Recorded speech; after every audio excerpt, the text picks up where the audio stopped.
Well, we have a special guest on our bus this morning. It is documentary filmmaker Mr. Umesh Agarwal. He has made a 60-minute documentary film on caste reservations or quotas. Well, he joins us in the mobile studio. Thank you very much for joining us. You have a new documentary out. It's called Divided Colors of a Nation, and it's featuring tonight at the PSPT Film Festival at India Habitat Centre. Yes. So if you could just tell our viewers and us, just tell us a bit more about your documentary.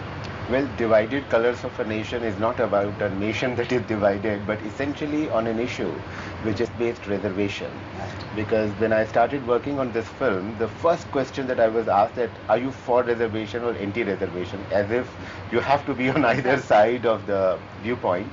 But anyway, the film actually scans the entire history of this particular issue, because everyone in this country has an opinion on reservation, but I'm really surprised that not many people know why reservation, how it came about. And while I was researching, it was quite interesting that the very first amendment to Indian Constitution, the government empowered itself to make special provisions for backward people.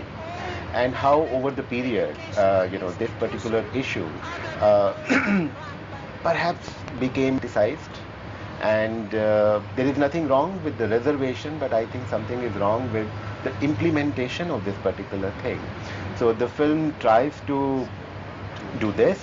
Besides that, What do you think about the implementation? You don't think it's been implemented properly enough? The constitutional, all the articles are there, but they're not implemented on the ground level.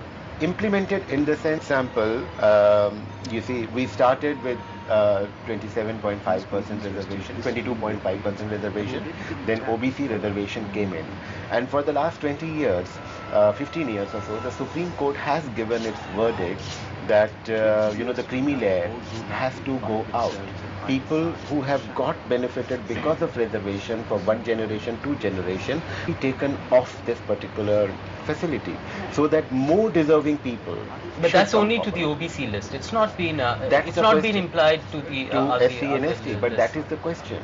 You see, OBC reservation came into. So is that the question you are raising in your documentary, or people have been raising it? People also have been raising, and what I have tried to do in a very balanced manner, I have tried to press reservation the way it is, and the questions that are around it, and how whenever any legal authority has tried to do something about it, tried to make it more justifiable, the governments have just gone and amended the constitution. So the film looks at reservation as the first. Number two, the film goes into the interiors of India. I traveled up to Indo-Pak border and saw the pathetic state of primary schools. In Rajasthan, a 5th standard student does not even know the name of his school. Right. Because the teacher... So do you mean to say that there's a direct relationship between backwardness and education? Because most of the educated people, I keep seeing in the news, most of the doctors are anti-reservation. I'm not sure if being anti-reservation or education has anything to do with awareness about it. Well, education in itself, I think, is a major issue today.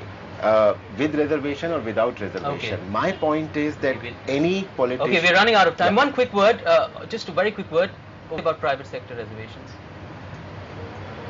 Where is the education? We are talking about reservation. First. Okay, we'll leave it there. We look forward to seeing your documentary. Definitely, and it's playing at India Habitat Centre tonight at 6:30. 6:30. 6:30 if you would like to catch it, any of the viewers. India Habitat Centre is a film festival going on, and we hope to see more of it. Thank you very much for joining us, Mr. Agarwal. Thank you. Well, we have to wrap up our bulletin, but let us give our viewers a quick recap of our top story for this morning. One of the victims of the BMW hit-and-run case, Anuj Singh, has succumbed to his injuries. He died at the AIMS Trauma Center at 4:30 this morning. Anuj and his friend were on a bike around the Moochand flyover area. They were hit by the BMW driven